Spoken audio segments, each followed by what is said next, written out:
So here we are, guys, the final video on the Mitsubishi Shogun Pinin. All the painting's done, the MOT's done, all the welding's done.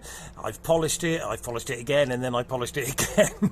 But this will be the final video on this lovely little Mitsubishi Shogun Pinin. We are going to talk about in this video what it's like to drive, what it's like to own in the short time I've owned it, how much it's cost me to fix it up and get it to this point, everything we did on this front bumper here, as in respraying and all that kind of stuff, and generally what the car's all about. So stand by and we will jump in this little car and go for a little drive down the A38 and back, and then I shall pop out and we'll walk around the car and we'll talk about it some more, facts and figures, what it's cost, all that kind of stuff.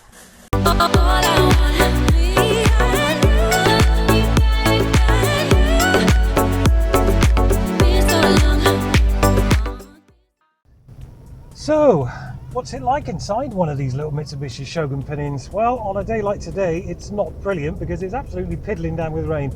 But, you know, at least the car looks good in the rain. The first thing I mentioned, because I mentioned it in the second video I think we did in this series, is how high up you sit in these. It's a really commanding position sitting up here like this. You'll know probably if you've been following the channel for a while that Mum's got a RAV4. Now that's a high up 4x4 obviously, or more like an SUV really. And that isn't as high as this. You don't feel as high in this as you do or rather you don't feel as high in the RAV4 as you do in this. That could be because the seat's up a little bit. I will try to drop that down and see what the score is with that. All right, so we've dropped the seat down by about 1 inch now, and it still feels really high because you're looking right over the bonnet, and because the bonnet's quite short compared to, again, I'm comparing it to the RAV4, because it's a shorter bonnet, you do feel really on top of the car, which is a nice feeling. I like being high up in a car, you know, it gives you a sense of commandmanship, if that's a word. So, what's it like on a motorway? Well, it's not going to win any speed records, that's for sure. We're doing 2,500 revs at around about 60 miles an hour, which is all you can expect for one of these little cars. It's not really designed to be a motorway mile muncher, I don't think. It's more for green laning or using it in a country environment kind of setting, I guess, in that respect. B roads is probably where it deserves in its natural habitat. You know, it's not set. You wouldn't buy one of these if you were commuting 50 miles a day on a motorway. It's not built for that. It wasn't designed for that. But you know, I would say it feels like a combination of an old Land Rover and a slightly more modern RAV4, in the respect that it feels very agricultural like a Land Rover does, but it's not Land Rover-esque inside. You get a few little toys. I mean, it does have air conditioning, even though I said in the first video I didn't think it did have air conditioning. It does actually have it, and you've got a CD player, you've got this nice little display up on the top here as well. It's got everything you need, and no more, no less really, but it does actually have an electric tilt and slide sunroof, electric wing mirrors, electric windows, you know, so it's got everything you need. As I said, twin airbags, can't ask for much more, and this is a 19-year-old car after all. But comfortable. The suspension feels good and solid. The gear change is very tactile, as in, you know, it doesn't flop about all over the place. It's quite a short throw as well. Only a 5-speed box in one of these, but that's all you need. As I said, it's not a motorway muncher. It's more for this kind of thing, you know, just cruising around, single laning, and it'll do it nicely. There's no excessive noise, should I say. Even on the motorway, there was no real kind of noise from the tyres or anything like that. It's a nice car. I really actually got a lot of time for this. What's it like economically? Well, not brilliant, unfortunately. They don't do much more than about 30 miles to the gallon, truth be told. You know, part of that obviously is because it's an old petrol engine, and the other part, of course, is it's a 1.8 litre engine. So, you know, it's not going to be an economical thing. And the huge problem financially on this is the road tax. It's £340 a year road tax, which is bloody ludicrous, quite frankly. I mean, if it wasn't for the road tax, I would seriously consider keeping this car. But I'm not going to pay almost what I paid for the car again just to tax it for a year. That just seems crazy to me. But the same can be said of my mum's RAV4. I mean, that's a 2-litre petrol, and that's £340 a year road tax as well. So it kind of limits the market on that. But if all you're going to be doing is cruising around country lanes, if I've got a farm, or, you know, you live down country tracks, that kind of stuff, this thing's brilliant for that, you know. I think that's exactly where this is going to go. I live in Cornwall, so it's the perfect car for Cornwall, really. You could, I mean, it's got roof bars, you could stick a surfboard on there if you wanted to, just go off trucking with your mates. Brilliant little 4x4, well, it's not a 4x4 per se, but it's a brilliant little short wheelbase SUV, and I got a lot of time for this Mitsubishi Shogun Pinin. that's pretty much all we're going to say about driving the car, because you know, it's all subjective. I can only give you my opinion on what it's like to drive. You'd have to test drive one yourself. But would I recommend one? Oh god, yeah. I mean, it's a lot of fun. Even on a crappy day like today, it's a lot of fun. You know, I like being high up. It's smooth. It's probably quite powerful if you had to tow something. I haven't had to tow anything, so I don't know.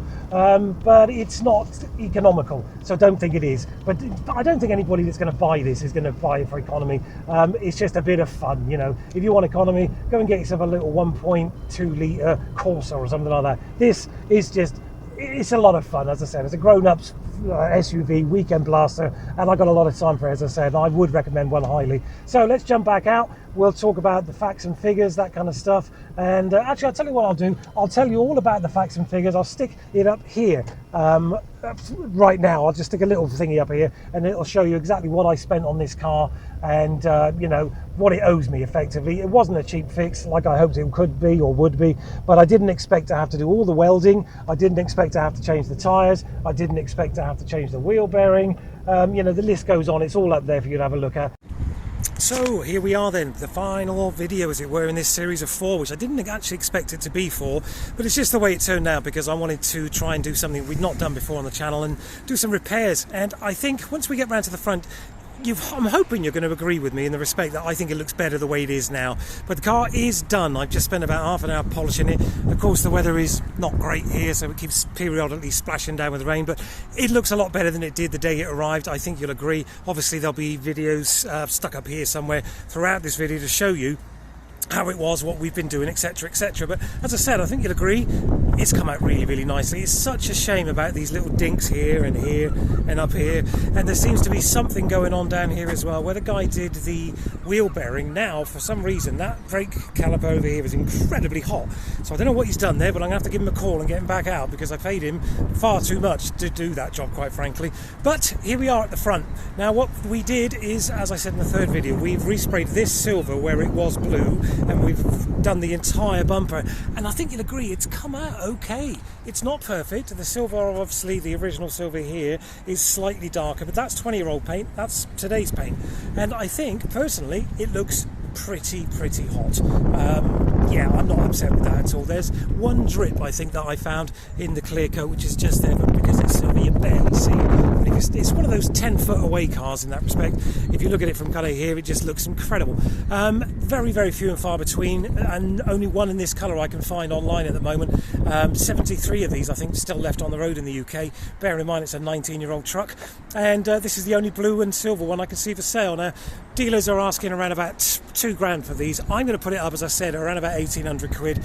See how we get on. I've got to fix that wheel caliper, the brake caliper first, but I think you'll agree it's got to be worth 1,800 quid, I would think. Bearing in mind we spent 1,300 quid in about a month doing it up and getting it fixed and all the rest of it. I want to profit out of it, you know.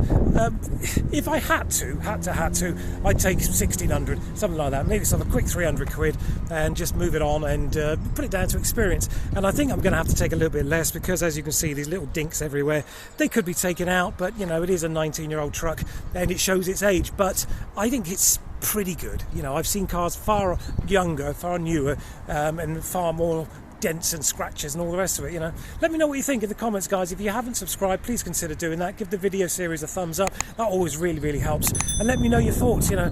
Do you think I did it right doing this silver, or should I have kept it blue? Do you think my painting's all right? You know, comments really help the channel and help me to realise what's going on and you know, make better content for you guys. So that's it. That is the final video in the series for the Mitsubishi Shogun Pinin.